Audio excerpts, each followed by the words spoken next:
Shri Krishna Chaitanya Prabhu Nityananda Shri Advaita Gadadhar Shivasari Gaur Bhakta Vrinda Shri Krishna Chaitanya Prabhu Nityananda Shri Advaita Gadadhar Shivasari Gaur Bhakta Vrinda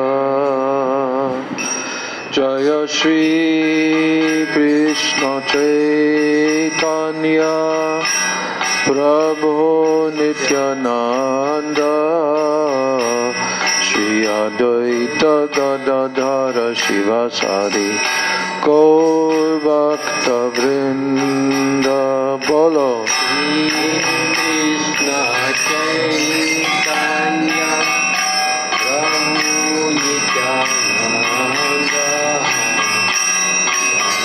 Advaita Gadadhara Gaur Bhakta Vrinda Jaya Shri Krishna Chaitanya Prabhu Nityananda Shri Advaita Gadadhar Shivasari Gaur Bhakta Vrinda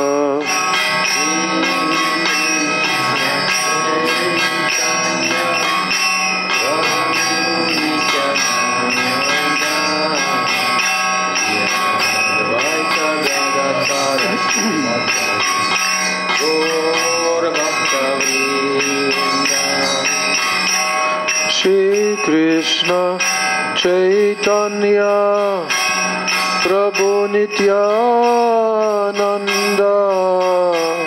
Shri Advaita Gadadhar Shivasari Gaur Bhakta Vrinda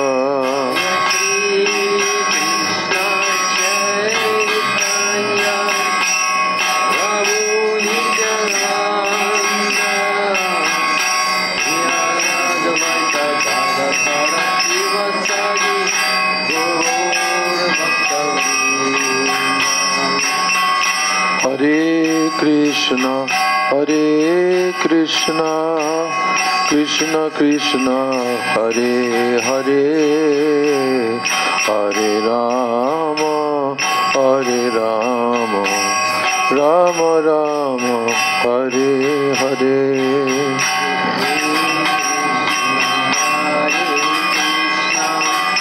Krishna Krishna Hare Hare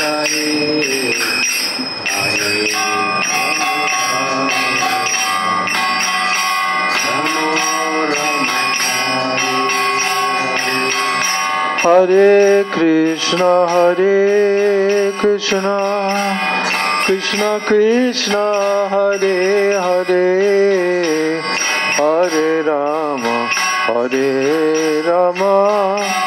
Rama Rama, Hare Hare.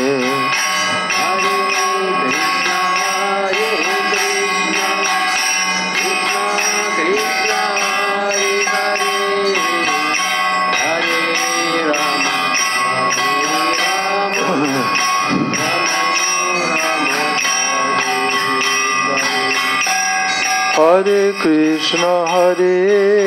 Krishna, Krishna Krishna, Hare Hare, Hare Rama, Rama Rama, Hare Hare.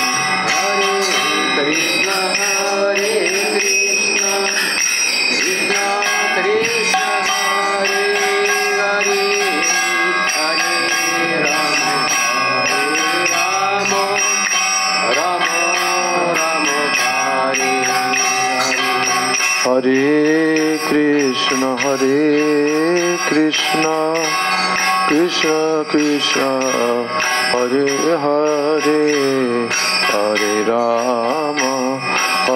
Rama, Rama Rama Hare Hare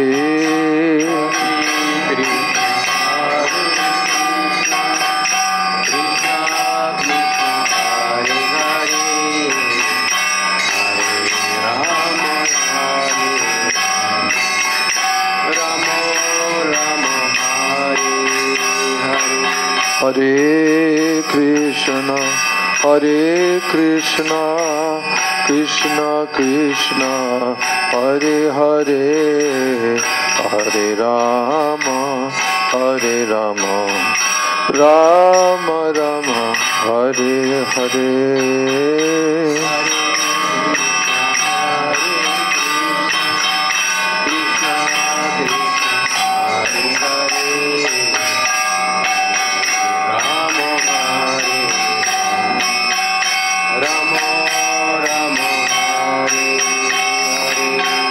Hare Krishna, Hare Krishna, Krishna Krishna, Hare Hare, Hare Rama, Hare Rama, Rama Rama, Hare Hare.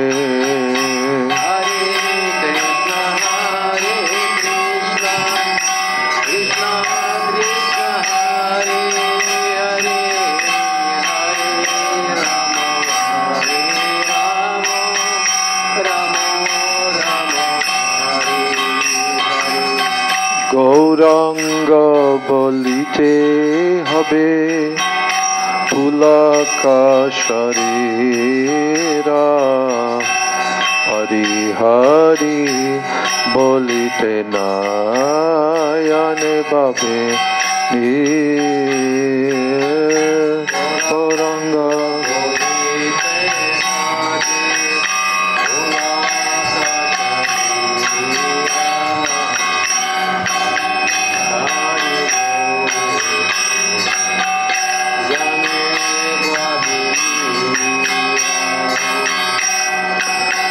আর কবে নিতাই চন্দ্রের করুণা হইবে, সংসার বাসন মোর কবে তুচ্ছ হবে।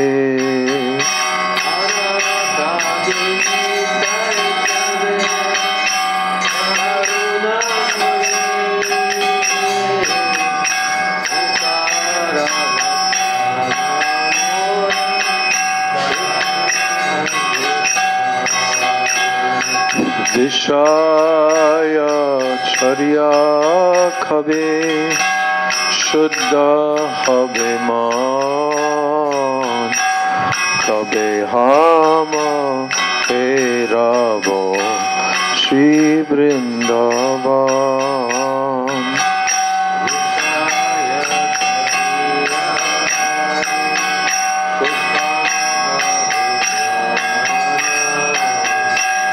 কবে হাম হে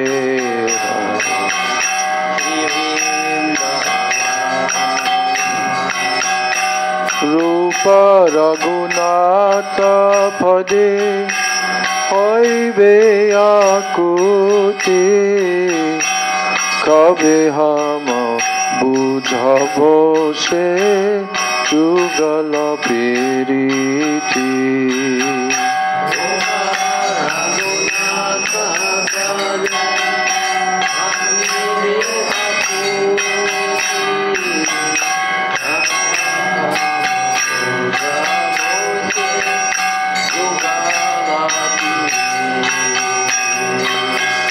রূপ রঘুনাথ পদে রহু মোরয়াস, প্রার্থনা করো এ সদা নরোত্তম Das.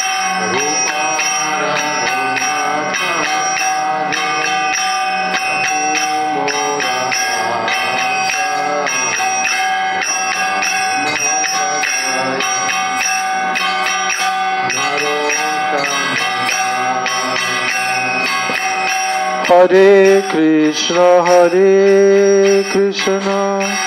Krishna Krishna Hare Hare Hare Rama Hare Rama Rama Rama Hare Hare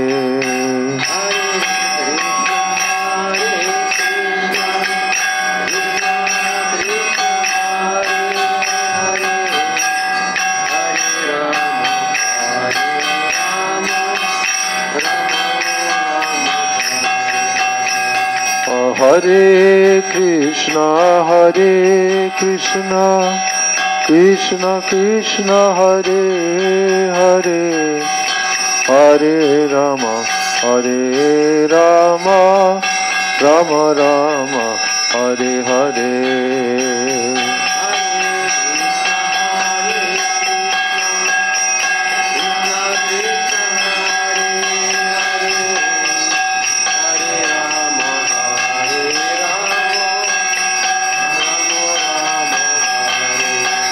Jaya Nitai Jaya Gaur Jaya Nitai Jaya Gaur Jaya Nitai Jaya Gaur Jaya Nitai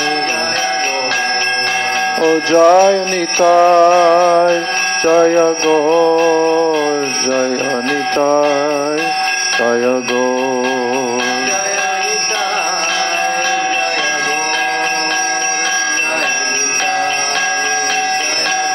Nitai Gaur Hari Bol, Hari Bol, Hari Bol, Hari Bol.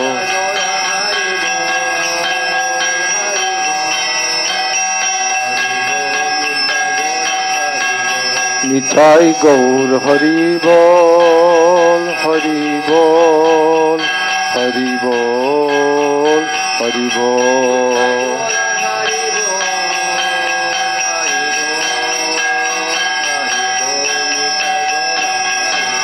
Nitai Gaur Hari Bol, Hari Bol, Hari Bol, Hari Bol.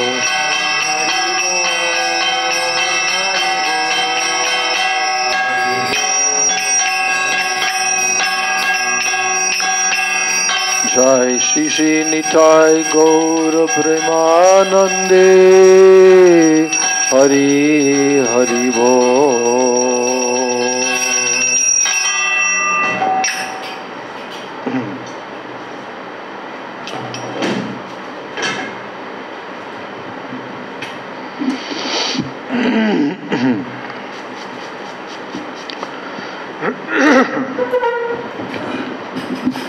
Om Jnana Timirandasya Jnananjana Shalakaya Chakshurun Militam Yena Tasmai Shri Gurave Namaha Mukam Karoti Vachalam Pangam Langayate Girim Yat Kripa Tamaham Vande Shri Gurun Dinataranam Vansha Kalpa Tarubhyascha Kripa Sindhubhya Evacha Patitanam Pavanebhyo Vaishnavebhyo Namo Namaha Namo Mahabhadanyaya Krishna Prema Pradayate Krishnaya Krishna Chaitanya Namne Gaura Tishe Namah Nityanandam Namastubhyam Prem Ananda Pradayane Kalo Kalmashanashaya Janava Pataye Namaha Panchatattvatmakam Krishnam Bhakta Rupa Swarupakam Bhakta Avataram Bhaktakyam Namami Bhakta Shaktikam. Hey Krishna Karuna Sindho Dina Bandho Jagatpate Gopesha Gopika Kanta Radha Kanta Namostute Tapta Kanshana Gaurangi Radhe Vrindavaneshwari Vrishabhanu Sute Devi Pranamami Hari Priye. Brindai Tulsi Debai Priyai Keshavasya Cha Krishna Bhakti Prade Devi Satya Vachai Namo Namah. Shri Krishna Chaitanya Prabhu Nityananda Shri Advaita Gadadhar Srivas Adi Gaura Bhakta Vrinda. Hare Krishna Krishna Krishna Hare Hare Hare Rama Rama Rama Hare Hare. Hare Krishna Krishna Krishna Hare Hare Hare Rama Rama Rama Hare Hare. First of all, I'm offering my unlimited Dandavat Pranams and my Shraddha Pushpanjali at the lotus feet of my most worshipable beloved Guru Dev, Nitya Leela Pravishta, Om Vishnu Pad Paramahansa, Ashtotarasata, Sri Srila A.C. Bhaktivedanta, Swami Maharaj Srila Prabhupada. And then I'm offering my same unlimited Dandavat Pranams and my Shraddha Pushpanjali at the lotus feet of my most worshipable beloved Siksha Gurudevs, Nitya Leela Pravishta, Om Vishnu Pad Paramahansa, Ashtotarasata Sri Srila Bhakti Rakshak Sridhar Goswami Maharaj, and Nitya Leela Pravishta, Om Vishnu Pad Paramahansa, Ashtotarasata Sri Srila Bhaktivedanta Narayan Goswami Maharaj. I'm then offering my unlimited Dandavat Pranams at the lotus feet of all of my Sri Sri Rupanuga Guru Varga and my Siksha Guru Varga. And I offer my Dandavat Pranams to all the Vaishnavas and to all the Vaishnavis. So, today, there is no appearance or disappearance day on our Vaishnava calendar. So what I'm going to do is return to our chapter from Chaitanya Charitamrita, where we left off on approximately verse 67 of the 15th chapter. And but tomorrow we have the Ekadasi, Kamika Ekadasi. So, and it is also the disappearance day of one of our more contemporary Vaishnavacharyas. His name was Srila Bhakti Kamala Govinda Maharaj. We won't be speaking about him obviously tomorrow because we don't have class. And he was a disciple of Srila Bhakti Vaibhav Puri Goswami Maharaj. He was one of the very senior Vaishnavas who was elected by him that they should continue in their branch of Sri Gaudiya Math by giving initiations and so forth. But due to some poor health and his older age, then once he began to establish a temple near to Sri Radha Gokulananda temple in Vrindavan. Various Western devotees were also helping him to do that. But within a very short time, Krishna took him. So I saw him a few times, heard his katha. He was very rasik. And actually he also had very extensive and very deep association with Srila Bhakti Jivan Janardhan Goswami Maharaj, who was the very beloved godbrother of Bhakti Vaibhav Puri Maharaj, and they kind of co-founded their institution, their society. Forget the name. Chaitanya Mission, something like that. Chaitanya Mission Gaudiya Math. Yes. But Bhakti Jivan Janardhan Maharaj, direct disciple of Srila Prabhupada Bhaktisiddhanta Saraswati Thakur, he was very well known, and our Gurudev also knew him very well, because he also used to come and associate with Srila Bhakti Pragyan Keshav Maharaj and with Srila Bhaktivedanta Narayan Maharaj and the other Vaishnavas in the Braj Mandala Parikrama in previous years, in the 1950s, 1960s, like that, 70s. And my godbrother Pran Kishore Prabhu, he was very fortunate because he attended the Braj Mandala Parikrama of Srila Narayan Maharaj in the year 1985. 1985. For the whole month he was there with another Western Vaishnava who was named Uddhava Prabhu. Uddhava Prabhu was a disciple of Srila Bhakti Rakshak Sridhar Maharaj. Later on, he tried also to establish a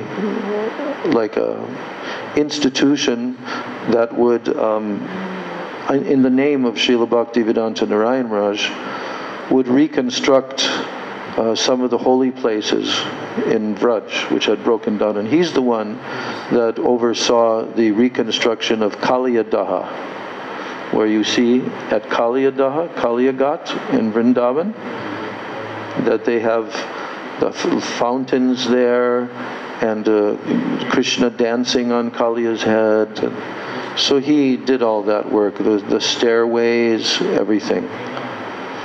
Anyway, the two of them, they were the only Western devotees on that parikrama in 1985.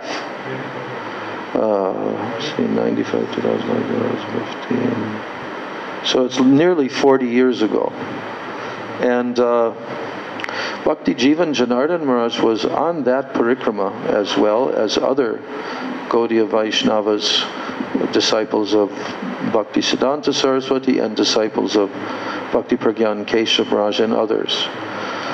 But my godbrother Pran Kishore, he was the first person from whom I heard this name, Bhakti Jivan Janardhan Maharaj.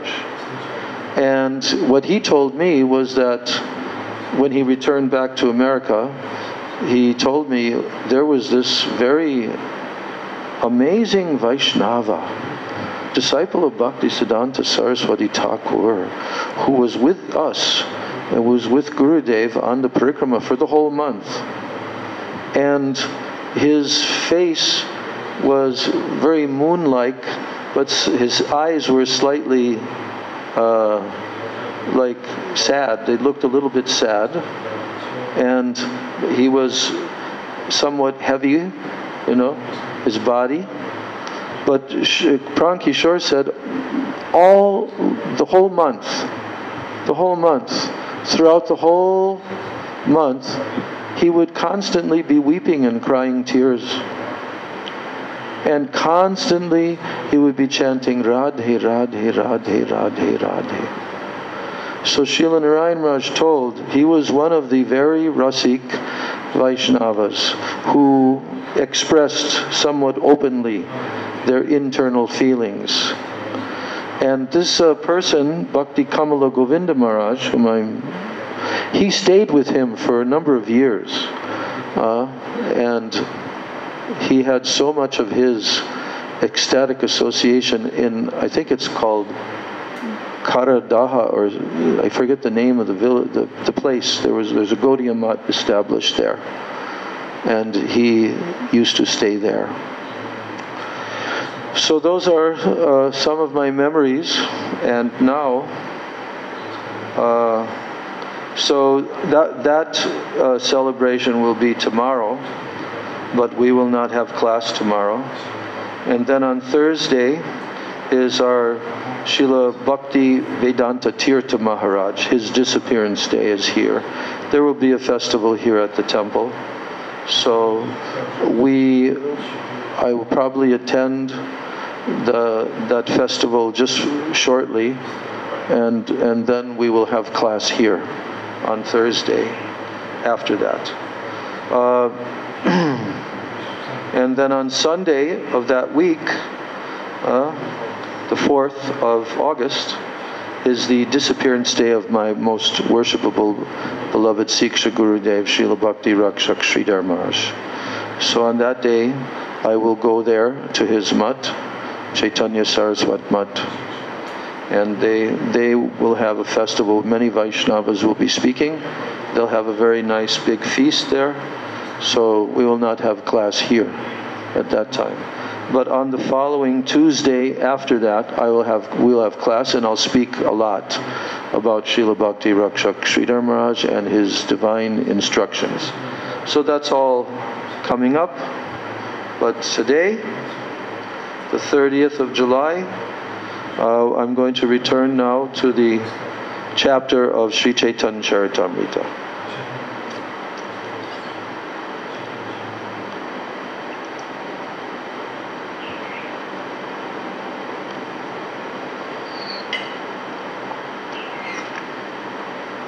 So now, Sri Chaitanya Mahaprabhu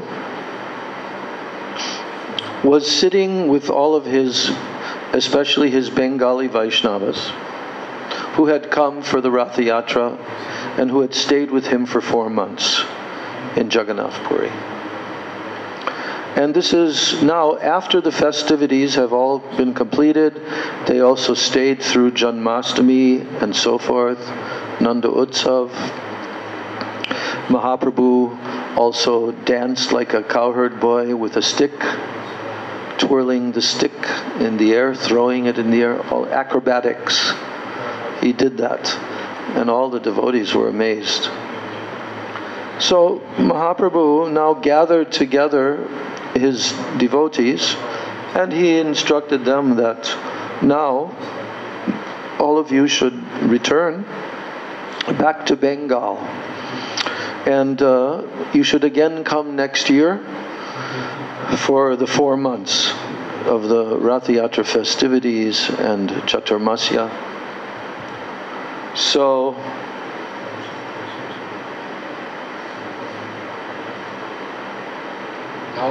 Madhya Lila will now start.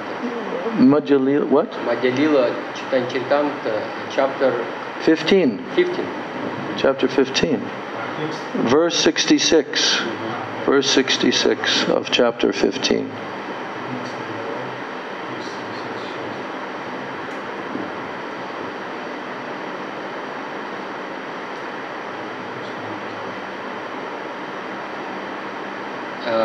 Verse 6. Verse 66. 66. So it is maximum 15. Chapter what? 15. Chapter 15. This chapter is titled, "The Lord Accepts Prasadam at the House of Sarvabhauma Bhattacharya." Yes. Okay? Yes. So Mahaprabhu was sitting with all the Vaishnavas, and he was interacting with them. And there's such a beautiful description, but before he began to speak with different Vaishnavas and glorify them, actually, he was glorifying his own associates. And then he began to tell to Srivas Thakur and the other Vaishnavas that when they return back here to Sri Navadvip Dham, that they should bring these items that Chaitanya Mahaprabhu personally sent, like Jagannath Mahaprasad and like the outer cloth, Mahaprabhu's outer cloth. They should bring them directly to Sachi Mata. And then Mahaprabhu began to express how, his love and affection for Sachi Mata was so extreme. And he began to tell about how Sachi Mata would cook for him, even though he's here in Puri. But Sachi Mata would cook, and she would be thinking and crying. And there's a whole pastime that is vividly described in this chapter, how Sachimata, after cooking, she would take the bhog and she would offer it to her Shalagram Shila. Right? But Mahaprabhu was expressing that Srivas Thakur and the other senior Vaishnavas, they should tell to Mother Sachi that actually every day I come there to eat from Puri. I come there and I actually directly eat the bhog, the foodstuffs that Mother Sachi has cooked. You see? And actually there's an incident where Mother Sachi made her offering. She cooked so many beautiful foodstuffs and made her offering to the Shalagram Shila, and she was crying from the core of her heart in separation from her Nimai.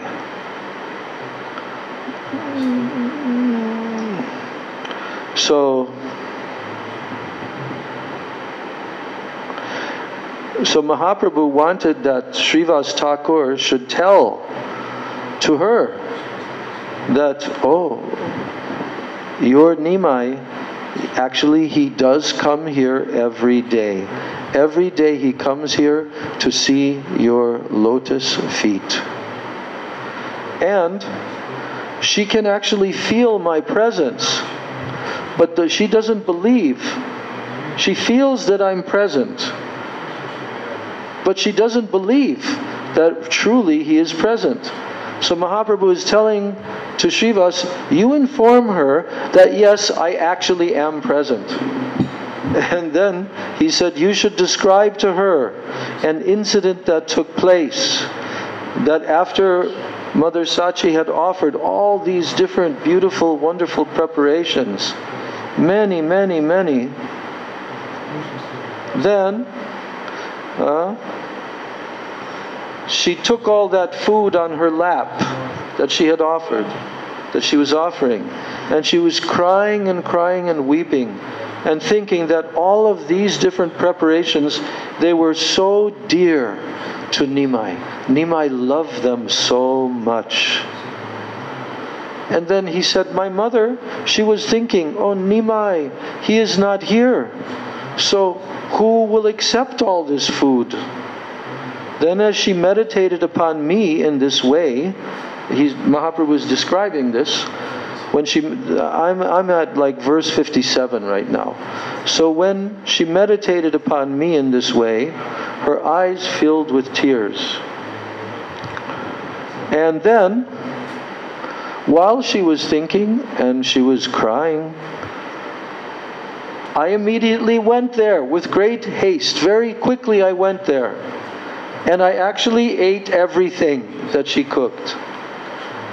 And when she saw that the dish was empty, what did she do? She wiped away her tears.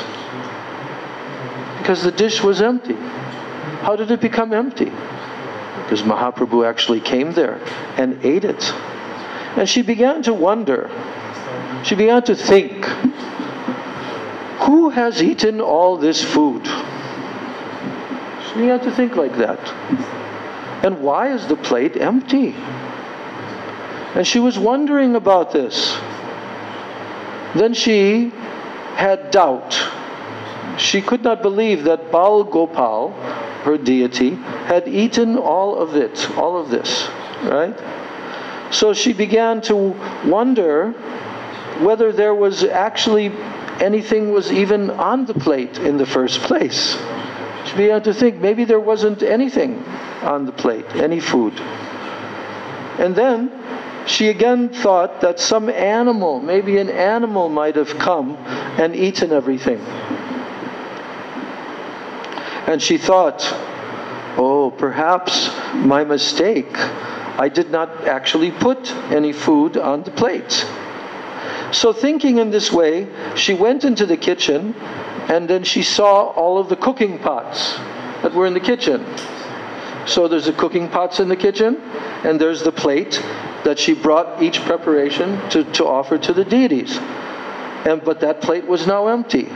And then when she saw that all the cooking pots, they were still filled with the rice, vegetables, then she began to doubt in her mind. She was very much astonished.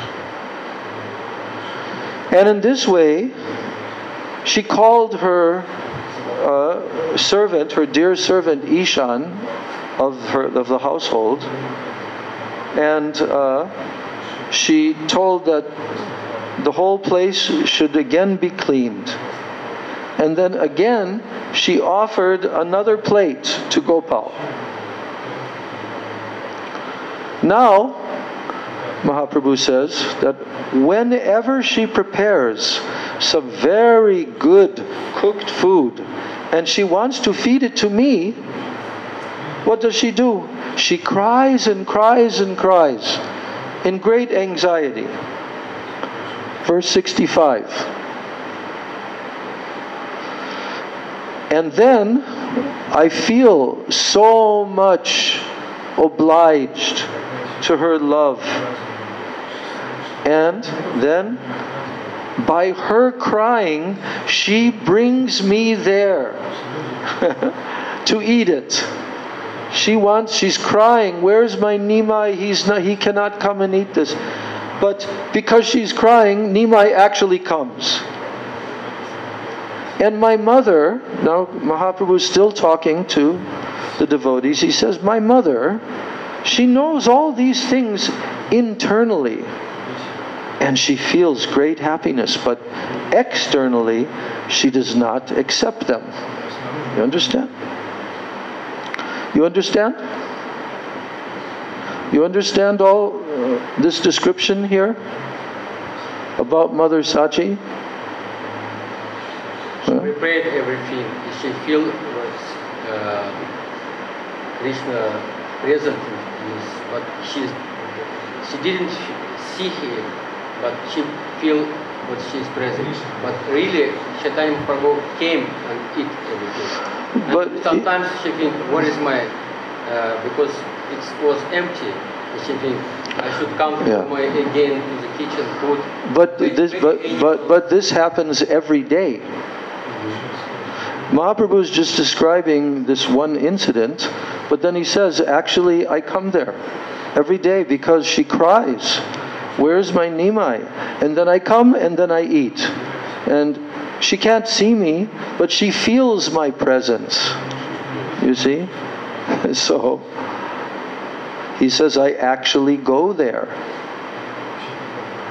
So this description took place, how Mahaprabhu was describing this. This took place on the last day, the Vijaya Dashami day. That's the day on the Vaishnava calendar when Sri Ramchandra was victorious over Ravana. It's called Vijaya Dashami.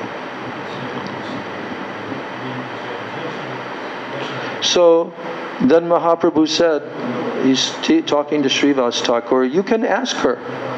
You can ask Mother Sachi about this incident. And you should make her believe. You should tell her that I said, I actually go there. I actually go there. Where does Mahaprabhu go? From Puri to Wadli. Yeah, directly to eat the food that Mother Sachi cooked. Now, when Mahaprabhu, this is verse 67, when Mahaprabhu was describing all of this, then he became a little bit completely overwhelmed, emotionally overwhelmed. But he had to control himself because he had to finish, telling goodbye to all the devotees, bidding farewell to all the devotees. So therefore, Mahaprabhu remained dhairya, that means patient. Dhairya Darila. So now, the next person that Mahaprabhu began to speak to, you can picture him. He's sitting, and all of his devotees are in front of him. And one by one, he's speaking to his different eternal associates. And he's also glorifying them. So the next person that Mahaprabhu is speaking is Raghava Pandit. Okay? Raghava Pandit. And he told directly to Raghava Pandit, he said, I am obliged to you for your pure love for me. I am completely obliged to you because of your pure love for me. He told this. To who? Who is Mahaprabhu speaking to? Raghava Pandit. Everyone say his name. Raghava Pandit. Raghava Pandit. Raghava Pandit. Raghava Pandit. So, and Mahaprabhu is saying that I am obliged to you because you have such pure love for me. Shuddha Prem. Shuddha Prem. You have that for me. So, I am obligated to you. I am Tomar Vasha. That means I'm under obligation to you. Then Mahaprabhu informed all of the devotees. He said, all of you, now you should hear this. You should hear about the pure devotional service that is rendered to Krishna by Raghava Pandit. Mahaprabhu is now going to glorify Raghava Pandit's pure devotional service. So, indeed, Raghava Pandit's service is supremely pure. His service to me is supremely pure and highly accomplished. We're on chapter 15, Maharaj, of Chaitanya Charitamrita, verse 70. So now Mahaprabhu continues to talk about Raghava Pandit and his pure devotion. So now he says, you should hear now about Raghava Pandit when he offers coconuts to me. Coconuts. You know coconut? Coconut? Tiznayesh. This tree. Huh? You can see them just outside. And they have coconut. What is the word? Coconut in Russia, same like. Sometimes coconut. Coconut. Huh? Ka? Ka? Kos. Kakos. Now you know? Kakos. And so, all throughout Bengal there are so many kakos. Let me tell you the first time that I saw kakos trees. It was in Florida, in Miami, in America, 1971. And I never had gone to the southern part. Just like in Russia, you have the northern part, which is cold and snow and everything. But in the south, you have Sochi. Yeah, you have Sochi. So, in America, the southernmost place on the east coast of America is called Florida, the state of Florida. And Miami is the city just on the tip of the peninsula. That's Miami. So the first time I ever came there was in 1971, after I had been a devotee for 1 year. And I came there. I'm not telling the whole story, but there on the beach in Miami, it was very warm, but I came from Boston, which was very cold, winter, snow, everything, and now I'm in Miami, and it's sun shining, it's very warm, and there were coconut trees there. I never saw coconut trees before. And these coconut trees, they had coconuts on them. So I'm thinking, that would be nice if I could get a coconut. So I don't remember how it happened, but somebody, maybe they climbed up the tree or any coconut had dropped to the ground. And then I was able to take a coconut, they had cut it, and to drink for the first time. But here in Bengal, you can get coconuts, I think, all year long. I think they're available all year long. Yes, all year. Yeah. So you can get coconuts, drink coconuts all year long. So here he's talking about Bengal. And Raghava Pandit lives in Bengal. So now he says that Raghava Pandit, he sells coconuts. He also sells coconuts. And he also sells other things. And he says that this coconut is sold for 5 gandas.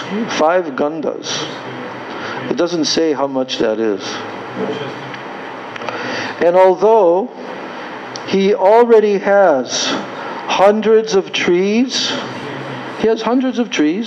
and he has millions of fruits, he is still very eager to hear about the place where sweet coconuts are available. He has already coconuts, but he wants to hear about any other place where sweet coconuts are available. And what does he do? He collects coconuts with great labor. He works so hard to collect coconuts. And how far away? 20 miles away. Do you know how far 20 miles is? If you're walking that far, how long will it take you? 6 hours. Yeah, it will take many hours. But he would go that far away to collect these coconuts. And what does he do? He pays 4 panas for each of them. Yes. What was the amount? He sells them for 5 gandas. And he pays 4 panas for each of them. Okay. And every day, 5 to 7 coconuts are clipped. They're cut, you know. The coconuts are cut and they're put into water. Put the coconuts into water to keep them cool. Then at the time of offering bhog to the deities, to Krishna, then the coconuts are again clipped and they're cleaned. Then after, they make holes. Holes are made in the top of the coconuts, and then they are offered to Lord Krishna. This is Raghava Pandit who's doing this. And do you know what happens then? Lord Krishna drinks the juice from these coconuts, and sometimes the coconuts are left drained of all juice. Then at other times, the coconuts remain filled with juice. So when Raghava Pandit sees that the juice has been drunk from the coconuts, he is very pleased. He is very pleased. And then he breaks the coconuts, breaks them, and he takes out what? The coconut pulp. And he puts it on another plate. Then after offering the pulp, he meditates outside the temple room door. He meditates, because there's a temple room with the Thakurji. Doors, he went inside, he placed the coconuts there, and he comes outside and he says his mantras and so forth. So, this is after first he offered the coconuts. And then he broke them open, then he offered the pulp from inside, the white stuff from inside. And he stayed outside the temple door. Then, in the meantime, Lord Krishna, having eaten the pulp, he leaves the plate empty. Empty. Then sometimes, after eating the pulp, Krishna fills the plate again with new pulp. So in this way, the faith, the Shraddha of Raghava Pandit increases. And he's floating in an ocean of love. Yes, Prem Sindhu Bhashe. Prem Sindhu Bhashe means he's floating in the Prem Sindhu, an ocean of prem. And then Ek din fal dasha samskara kariya. Then one day, Raghava Pandit, it happened that about 10 coconuts, das fal, 10 fruits, coconut fruits, they were clipped, and then they were brought by a servant to offer to the deity. So when the coconuts were brought, there was little time, not so much time to offer them because it was already late. The deity has to eat by a certain time. Then the servant was holding this container of these coconuts, 10 coconuts. Then he remained there at the doorway, standing there with these 10 coconuts. Then Raghava Pandit saw that the servant had touched the ceiling above the door. And then he touched the coconuts with the same hand. Understand? The servant is waiting outside of the deity room. But the servant was just, and then he touched the ceiling, the door. Then he touched the coconuts that were going to be offered to the Lord with the same hand. And when Raghava Pandit saw that, he said, people are always coming and going through that door. And the dust from their feet, it blows up and it touches the ceiling of that door. You understand? The dust, it goes up to the ceiling of the door. And after touching the ceiling above the door, you have touched the coconuts. Now they are no longer fit to be offered to Krishna because they are contaminated. Yes. Raghava Pandit told, you cannot offer them. So now there is a nice little purport by Srila Prabhupada. Actually, this Prabhupada is quoting Srila Bhaktisiddhanta Saraswati Thakur. And what is he telling? Yeah. What's the name of the text again? 83 now. 83. Madhya 16? Madhya 15. 83. So, now Bhaktisiddhanta Saraswati Thakur is explaining that Raghava Pandit, he was not simply a crazy fellow who was suffering from some cleansing mania. Okay, let me explain that. You'll not understand this. Cleansing mania. You know how there are people who become obsessed. They have an obsession about something. Do you know what an obsession is? Yes. What's the word in Russian? It is disease actually. Obsession. But you want to touch, you want to clean after this. Anything. It can be anything. Different obsessions, okay? They're so obsessed. And so Bhaktisiddhanta Saraswati is saying, because this is quite strange, that he would say that the people's dust, they're going through the door, the dust from their feet goes up, it touches the top of the door. You can barely even see the dust. But then you took that, you touched that, and then you touched the coconuts. We cannot offer them to Krishna now. They become contaminated. So Bhaktisiddhanta Saraswati is saying, Raghava Pandit, what is really his mood? Is he a crazy person? Is he some kind of crazy mad person who's suffering from a cleansing mania? Obsession. Oh, everything has to be completely clean. I mean, there are people like this.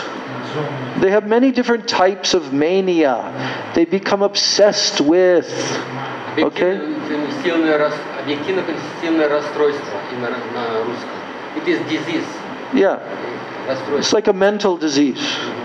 So Bhaktisiddhanta Saraswati is saying, no, Raghava Pandit, he's not a crazy person who's suffering. And then he explains that Raghava Pandit does not belong to the mundane world, to this world. He doesn't belong to this world. If a person is in lower level consciousness, and they accept something to be spiritual when it is actually material, they have low consciousness level, but they look at it and they say, oh, this is spiritual. But in actuality, it's material. So this is called Bhauma Ijya Dhi. There's a verse in Srimad Bhagavatam. Bhauma Ijya Dhi. That means that the ordinary place of their birth, they think, oh, it is spiritual, it is worshipable. Mundane people think like this. Okay? But Raghava Pandit, he's not even in this world. He doesn't belong to this world. He doesn't have this lower level of consciousness. He is who? Who is Raghava Pandit? He is an eternal servant of Krishna. Eternal servant of Krishna. And everything he saw was related to the service of the Lord. You see? Everything. Yeah? Oh. So he was always absorbed. He was always absorbed in the transcendental thoughts of how he could always serve Krishna with everything. That everything in this world can serve Krishna. Because why? Because it's Krishna's energy. It belongs to Krishna. So Bhaktisiddhanta Saraswati is explaining that there are certain types of neophyte devotees. Neophyte. Who are very new, they're on a very low level, they're just beginning level. And these neophyte devotees on this lower platform, they try to imitate Raghava Pandit. On what platform? On the platform of this material purity and impurity. Just like Raghava Pandit told, no, we cannot offer. You touched, and now we can't offer this to Krishna. So he said there's some neophyte devotees who are actually on the lower platform, but they try to imitate Raghava Pandit, who's on that level.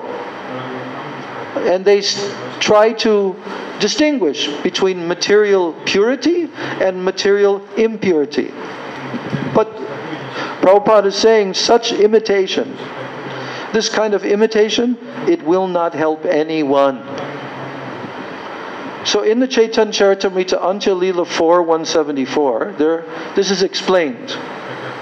Here's the verse. Badra Badra Vastu Gyan Nahika Prakrite. Badra Badra Vastu Gyan Nahika Prakrite. This means that on the transcendental platform, there is no higher or lower. On material platform, everyone is distinct. Oh, higher, lower, he's low class, he's high class, this is pure, this is impure. But on the transcendental platform, there is no higher or lower, there is no pure or impure. Does not exist. On the material platform, though, distinction is made between good and bad. Good and bad. On the material platform, that distinction is made. But on the spiritual platform, everything is of what? The same quality. There's no distinction. Everything is of the same quality. So, here, Antya Leela being quoted again, Dvaite Badra Badra Gyan Sab Manodharma. Sab Manodharma. E Bhalo, E Manda, E Sab Brahm. This is a famous verse. Famous. And it's describing that in the material world, this Badra and Abhadra. Badra means auspicious. Abhadra means inauspicious, not auspicious. Okay? So, this is called this duality. This is auspicious, this is not auspicious. Sab manodharma. What is this? Mental speculation.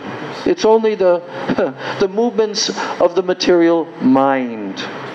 So therefore, when someone says, oh, this is good and that is bad, what is it? It's called Brahm. It means illusion. It means making a mistake. It is actually not true. It is not real. So now, Mahaprabhu says, this is the service. This is the nature of Raghava Pandit's service. That Raghava Pandit did not accept the coconuts, but he threw them over the wall. He took all the coconuts, threw them over the wall. His service is purely based on what? Unalloyed. Pavitra Prem Seva. Pavitra. Completely pure, unalloyed love. And that unalloyed love of Raghava Pandit, Mahaprabhu says, Jagat Jiniya. It can conquer the whole world. The whole world is conquered by that unalloyed love of Raghava Pandit. This is how Mahaprabhu is describing his associates. Understand? Every single one of Mahaprabhu's eternal associates are glorious, full of unlimited transcendental qualities, pure jivas, pure souls descended from the spiritual world. And now Mahaprabhu is sitting with his associates, and one by one, yes, this is Raghava Pandit. You know about Raghava Pandit? Raghava Pandit, he's so pure. He is always swimming in an ocean of prem. So then, after Raghava Pandit threw all those 10 coconuts over the wall, what did he do? He gathered together other coconuts, he cleaned them, he clipped them, and then with very great attention, he offered them to the deity to eat. You see? We cannot imitate this. We cannot imitate because why? Because we don't have that pure love, that pure realization. But nevertheless, there are rules and regulations, how to be clean, which mantras to tell, etc., etc. How to make offering to the deity. We should learn that and we should properly follow that. But we should try to do this from our heart. Because that's actually what Krishna wants. Krishna doesn't need to eat. But he feels very hungry when his pure devotee comes and offers him food. Now he needs to eat. You see? Yeah. I forget the time and circumstance. Remember when Srila Prabhupada told one of our godbrothers, if I told to you all the standard of cleanliness, you would faint. Well, actually, I'll tell you, I think you mixed two different things together. Because Srila Prabhupada was telling that in relation to Srila Sridhar Maharaj. And how if you actually hear his realizations, you will faint. But what he said, I know what you're talking about. He said that Hari Bhakti Vilas. His devotees were asking Prabhupada Hari Bhakti Vilas, and Prabhupada was explaining that Hari Bhakti Vilas is a very, very intricate shastra that is telling innumerable different quotations of how to do all the different rituals and service and all of that. You know, in cleanliness, all these different things were being explained in the Hari Bhakti Vilas. So then what happened? Then the devotees are saying, oh Prabhupada, maybe you should translate this and we should have this and we should follow all this. And you know what Prabhupada said? He said, if you try to follow the Hari Bhakti, because it's made for brahmanas of hundreds of years ago, okay? They're from a different culture, a different level of consciousness, everything. But that's given by Sanatana Goswami for the brahmanas and how to do the various samskaras, okay? Which are necessary for the Vaishnavas, not for the Smarta brahmanas.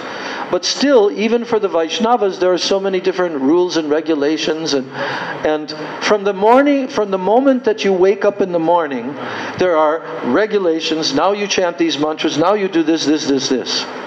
So then Srila Prabhupada said, he said, if you tried to follow this, you would not even be able to get out of bed. That's the quote that I'm remembering in relation to that. But, you know, the meaning is the same. he was speaking about cleanliness, and he said, even when you drink water, you should wash your hands. Right. And we know Prabhupada sometimes threw showers down, drank like this. Yeah. He said, if I explain to you all the standards of cleanliness, you would think. Okay, maybe he also said that. But I know one thing. Hayagriva Prabhu, one of the first devotees. I'm not sure whether Prabhupada told him this in San Francisco, New York, or New Vrindavan, but Prabhupada was explaining that, you know, I am trying to make all of you into brahmanas, because actually this is the system of the Hari Bhakti Vilas. This is the system given by our Goswamis. When a devotee becomes eligible to receive Diksha, second initiation, then he becomes initiated, and from the time that he has received that, he now is qualified to perform yagyas, to cook for the deities, and so forth. That's the system that has been introduced all over the world by our Gaudiya Acharyas, right? So that requires purification. Not just anybody can receive that. So when Prabhupada first came to the West and he began to uplift all these jivas who came to him gradually, it's these amazing stories. How he did it, how he was able to bring Krishna consciousness in their hearts, everything changed. And Prabhupada succeeded for the first time practically of any Gaudiya Vaishnavas. So, Prabhupada was telling to the devotees, he says, actually I've come to make brahmanas. I've come to make brahmanas. So why is he telling that? I thought he came to make Vaishnavas. Yes, of course. But real Vaishnavas are brahmanas. And why did Prabhupada say that? He said, because all throughout the world, there are no brahmanas anymore. There are no actual brahmanas functioning. The intellectual class have become so materialistic, and they don't even know the proper way of living, and they're completely contaminated, because a brahmana means one who's very clean, right? That means suchi. Suchi means clean. So a brahmana is clean, but not just bodily, physically clean, mentally clean, internally in the heart clean. And in the Vedic civilization, Brahmins are required in the Varnashram institution of human society. And this is the problem. Prabhupada repeats it endlessly throughout his purports, because he's come to change the whole world. He hasn't come just to introduce some sect from India. He's come to introduce the absolute truth. Krishna's own words, Bhagavad Gita, Srimad Bhagavatam, Chaitanya Charitamrita, everything. He's come to introduce this to the whole world and to completely change the world. And he has done it. And it's all in motion. And all the other acharyas who are also preaching now, it is a big movement. I mean, Srila Prabhupada even went so far as to say that in the Vedic system, you have Brahmins, Kshatriyas, Vaishyas, Shudra. Okay? So Kshatriyas, the Vaishnavas can also act as Kshatriyas. And Prabhupada even said, there may come a time when the Vaishnavas will have to take guns and go to war. Okay? That's not something that cannot be done. Because those who have the Kshatriya tendencies, they will do. But they'll do it for Krishna, like Arjuna did. Okay? Now all the military forces around the world are mostly demonic. Mostly demonic. Some are theistic, some are atheistic. But there's a saying.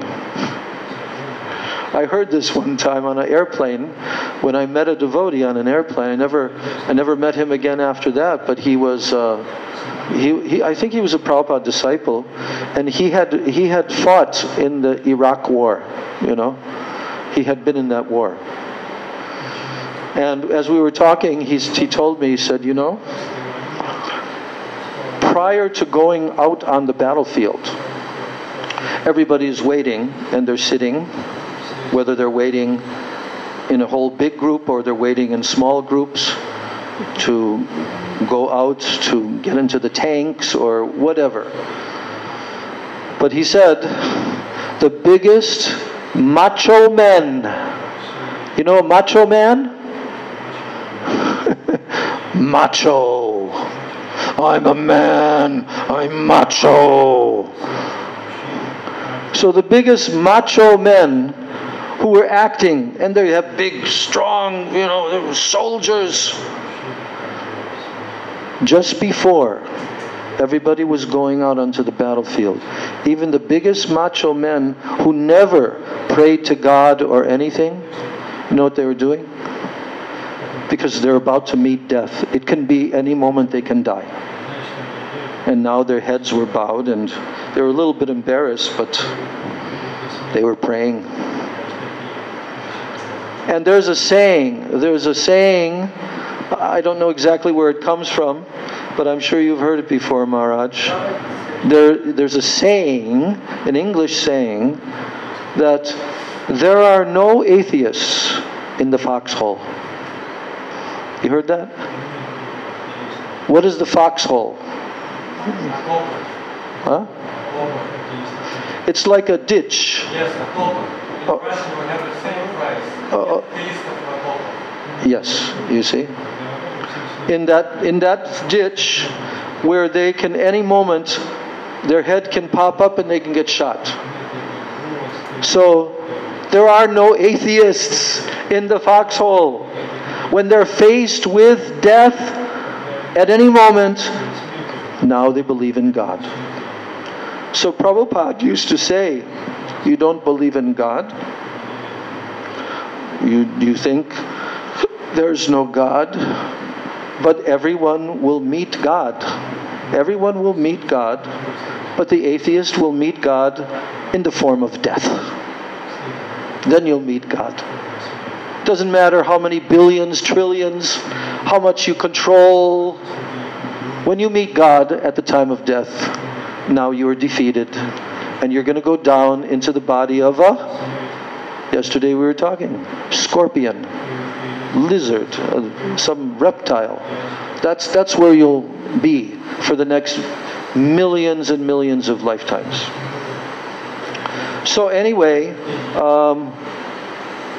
Raghava Pandit, after this incident took place, then he would go to many distant villages and he would collect excellent bananas, mangoes, oranges, jackfruits, whatever other first-class fruits that he had heard from people. Oh, you can go here and get jackfruit like this. He would collect them.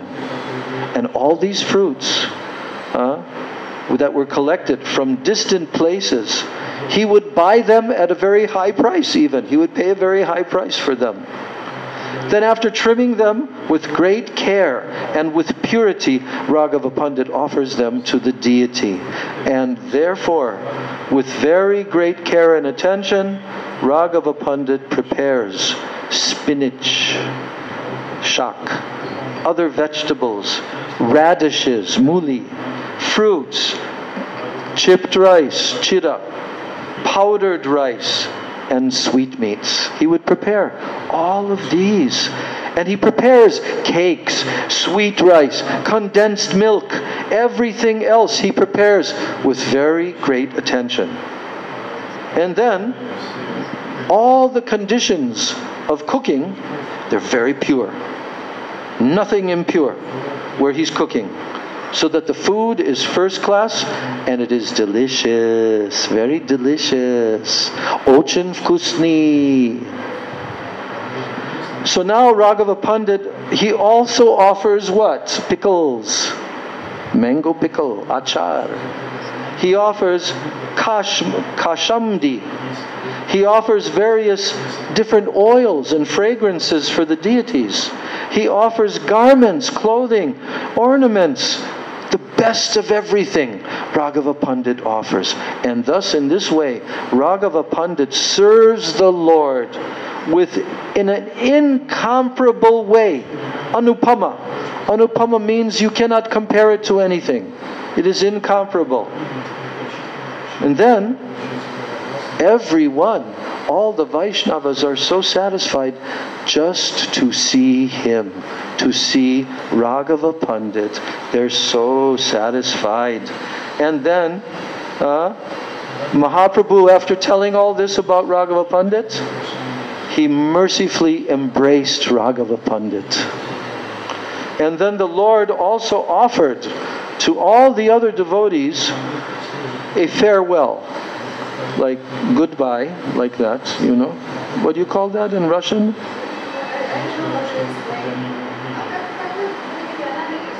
Farewell. He would bid them farewell. I know how you say it in Russian. You say "Счастливого пути," like that, you know. Have a good journey. So Mahaprabhu was also offering to all the other devotees with the same respect, like that. And then the Lord, he told to Shivananda Sain. Have you heard of Shivananda Sain? Very exalted devotee. Shivananda Sain would lead all the devotees on their 1 month journey, walking on foot. He would lead the way. He would make all the arrangements for paying the different, like some fees to cross rivers and boats and this and that, different taxes that were charged along the way. But what did Mahaprabhu tell to Shivananda Sain? He told him, Vasudev datter tumi karta samadhana. Take very good care of Vasudev Datta. Everyone say the name Vasudev Datta. Vasudev Datta. Everyone together. Vasudev Datta. We should know who he is, because Vasudev Datta is now going to be glorified by Mahaprabhu. And do you know what Vasudev Datta prayed for? Vasudev Datta, he prayed to Mahaprabhu that my heart is breaking, that I am seeing all the innumerable jivas that are suffering and suffering in this material world, in different material bodies and species of life. And they're suffering. So, but they have done so many sins. So now they are condemned, they have to suffer in the prison house. But I want, my dear Lord, please give all of their sinful reactions to me. I will suffer so they can all be liberated. Can you imagine? So Mahaprabhu is telling to Shivananda Sain, take good care of Vasudev Datta very, very nicely, because Vasudev Datta, he is very, very liberal. He's udar.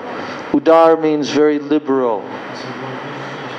And do you know that every day Vasudev Datta, whatever income he receives, whatever comes to him, he spends it. Every day, immediately he spends. He does not keep any balance at all. Now, because Vasudev Datta, he's in the Grihastha ashram outwardly, so he requires to save some money for his family maintenance. Because he is not doing so. He's not doing it. He's not saving. Because of that, it is very difficult for him to maintain his family. Because he spends all the money every day. So then Mahaprabhu said to Shivananda Sain, please take care of Vasudev Datta's family affairs. Please become his manager. And please make the proper adjustments. So they were living in the same village, near to one another. And that place is called Kumara Hatta, where they were living. Kumara Hatta, or Halisahara. Halisahara. So now Mahaprabhu told to Shivananda saying, every year you come here to meet me in Jagannath Puri.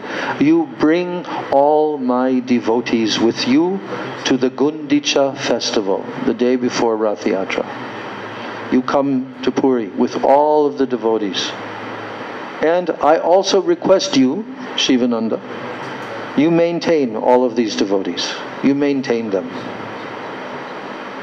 Now then the Lord, with very great respect, He gave an invitation to all the inhabitants, to all the people from another village here called Kulinagram.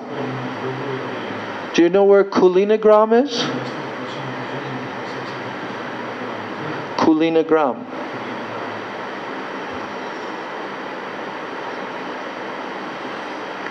Here. This whole area is Kulinagram. In the olden times, this was Kulinagram. And Mahaprabhu is telling to all the devotees who came from Kulinagram, from Bengal, he's asking them to come to the festival, Rath Yatra festival, every year. And what should they bring with them when they come? What should all these Kulinagram Vasis, what should they bring with them? They should bring silken rope. What is that rope made out of silk? What would it be used for?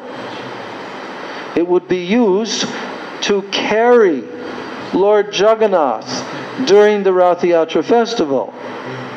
Even to this day, they have many ropes that they put on Jagannath, and they lift him up and they move him and rock him back and forth like this. So sometimes those ropes were breaking. Earlier in another chapter, Mahaprabhu had told them that you are, in your village, you are producing these silken ropes. Make very, very strong ropes when you come next year for Rath Yatra festival, so that Lord Jagannath can be carried properly. Then Mahaprabhu told, he said that a devotee who is from Kulinagram named Gunaraj Khan, that Gunaraj Khan compiled a book. What's the name of that book? It is called Sri Krishna Vijay. He compiled this book.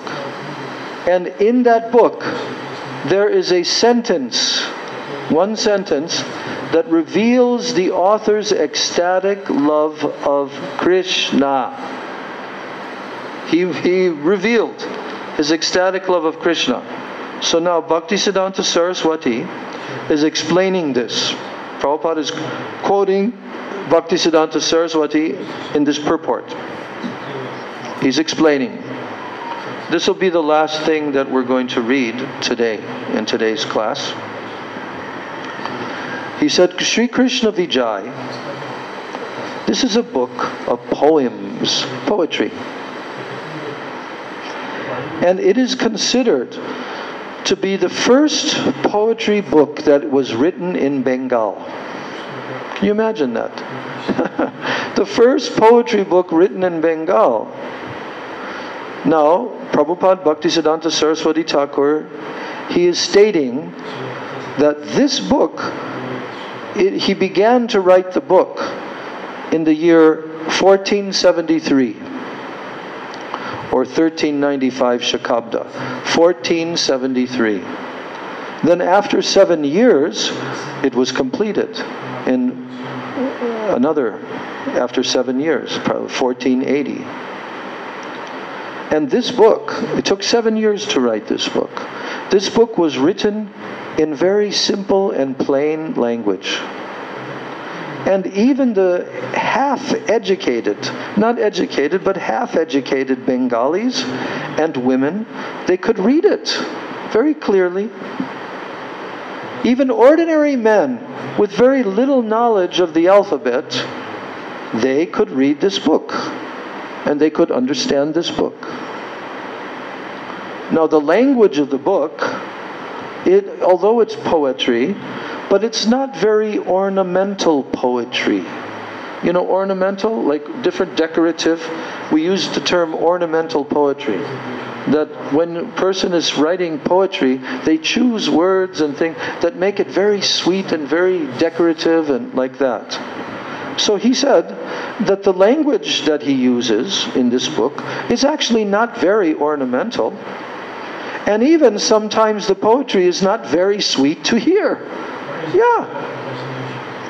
And although, according to the rules of, you know, writing poetry, so sonnets, according to those sonnet style, each line should contain 14 syllables. But there are sometimes 16 syllables, sometimes 12, sometimes 13 in his verses. And many words were used in those days that could be understood only by the local people. Only by the local people. Yet, despite all this book is still, to this day, this book is so popular that no bookstore is complete without this book. And it is very valuable for those who are interested in advancing in Krishna consciousness. So what's it called? It's called Sri Krishna Vijay. Have you ever heard of that book? As you were growing up in Bengal, did you ever hear the title of that book? Sri Krishna Vijay? Huh? You did or no? Yes, you. No? Okay. So now Prabhupada Bhaktisiddhanta Saraswati is telling that this author of the book, Sri Gunaraj Khan, he was one of the topmost level Vaishnavas. He also translated the 10th and the 11th cantos of the Srimad Bhagavatam. He translated for the understanding of the common man, because it was all in Sanskrit. But he translated it into Bengali of that era, so that even the regular people could understand the Srimad Bhagavatam. So this book, Sri Krishna Vijay, it was highly praised by who? Chaitanya Mahaprabhu himself. He praised this book. And it is a very valuable book for all Vaishnavas. I have to get that book. I hope they have it when I go to Vrindavan, or I can look on Amazon. But when I go to Vrindavan, I always go to the bookshops every single year. Which new books? What new books do you have? What's been translated? Ras Bihari Lal, and also that new one that's right next to Bankandi Mahadev Temple. Yes, so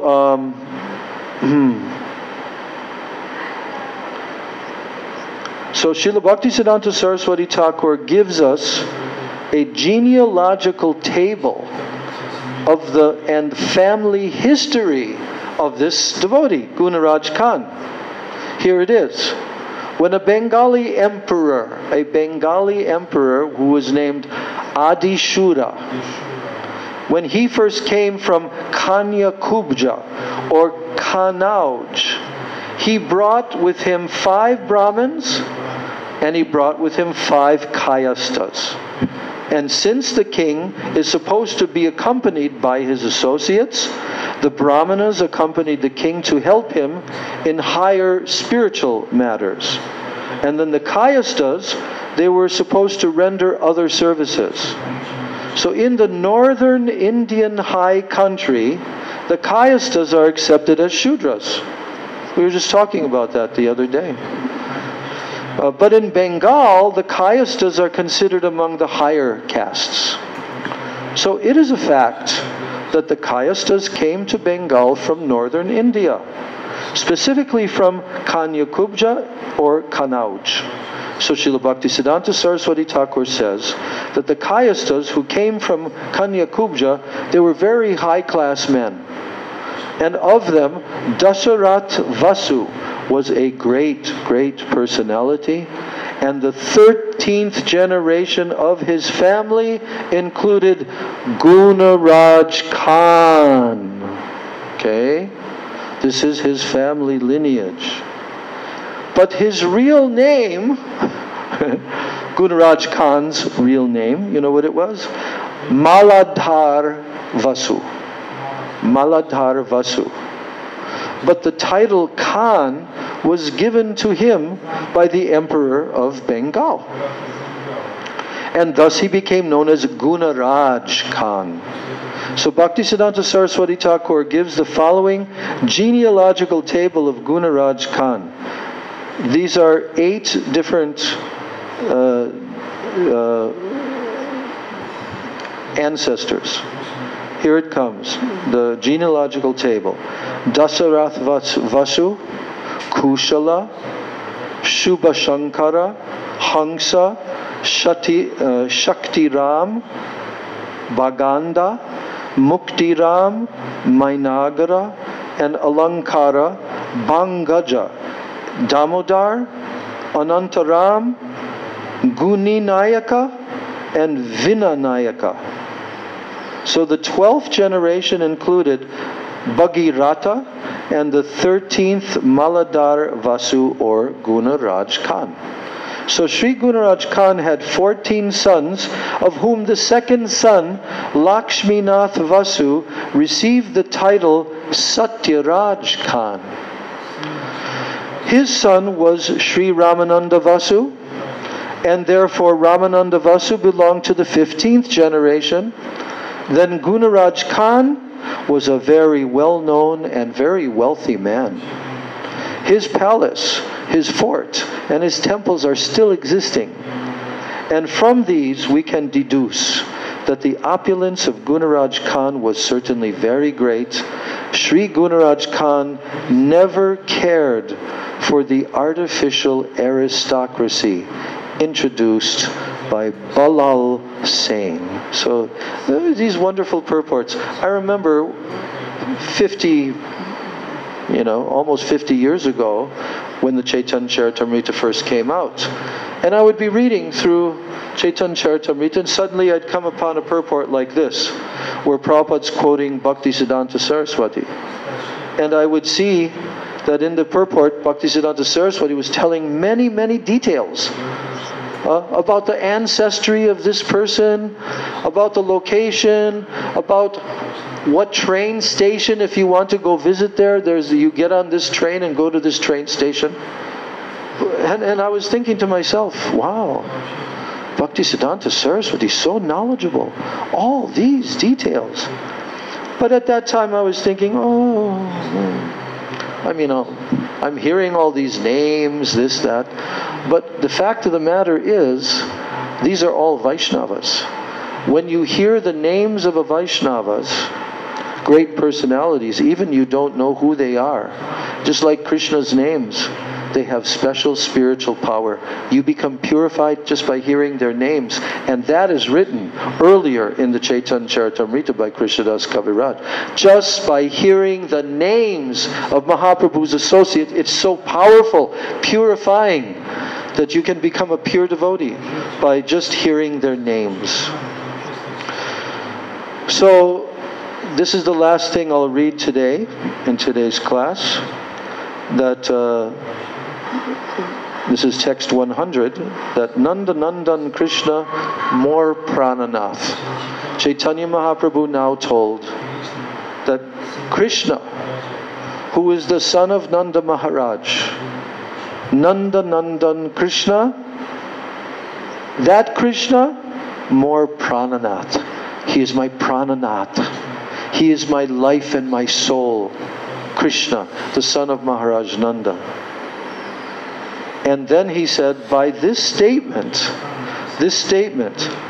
Nanda Nandan Krishna more Prananath, this statement is actually made by Gunaraj Khan in his book. And Mahaprabhu is saying, this statement of Gunaraj Khan, that means now I am sold in the hands of the descendants of Gunaraj Khan. I am sold into their hands because Gunaraj Khan accepts Krishna, the son of Nanda Maharaj, as his very life and soul. So, the full verse is Ek Bhave Banda Hari Yoda Karihat Nanda Nandan Krishna More Prananath.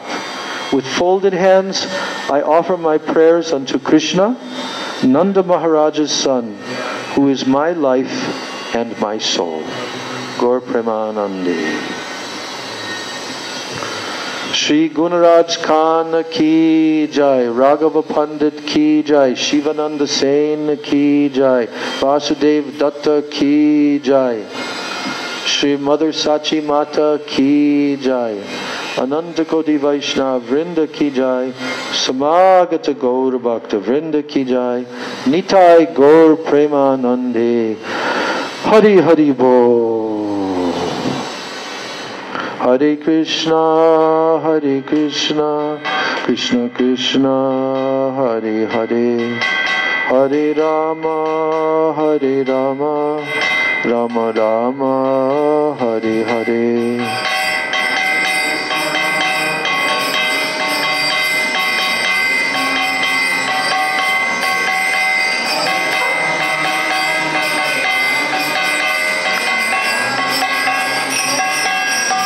Hare Krishna,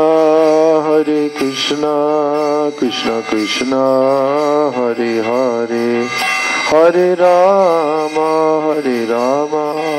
Rama Rama, Hare Hare.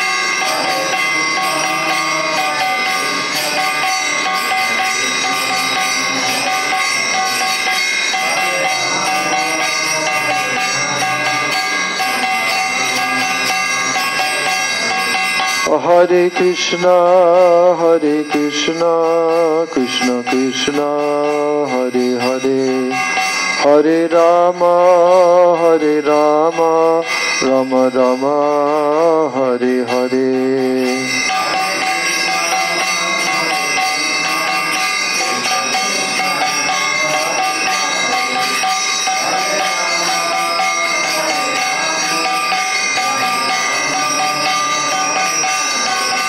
Jai Sachinandan Jaya Gaura Hari, Sachinandan Jaya Gaura Hari.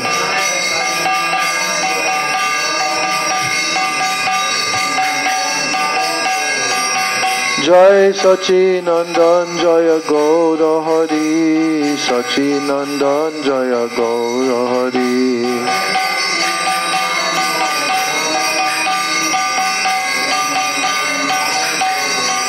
Gaura He, Gaura He, Gaura He, Gaura He, Gaura He.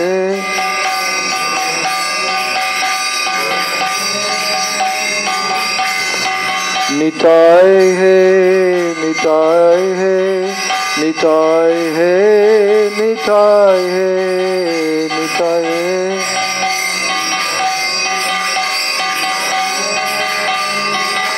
Nitai Gaur Hari Bol, Hari Bol, Hari Bol, Hari Bol.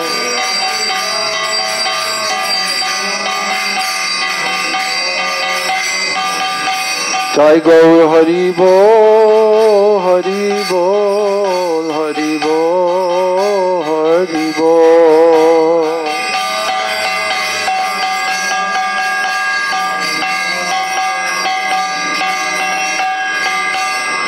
Jai Shri Shri Nitai Gaur Premanande, Hari Hari Bol.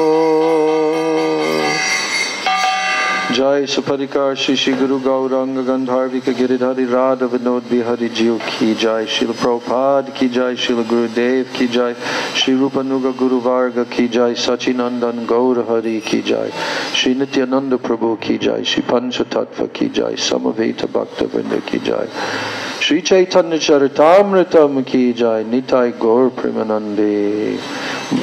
Vrindai Tulsi Debai Priyai Keshavasya Cha Krishna Bhakti Prade Devi Satyavachai Namo Namaha Vancha kalpatarubhyascha kripa sindhubhya eva cha patitanam bhavanebhyo vaishnavebhyo namo namaha. All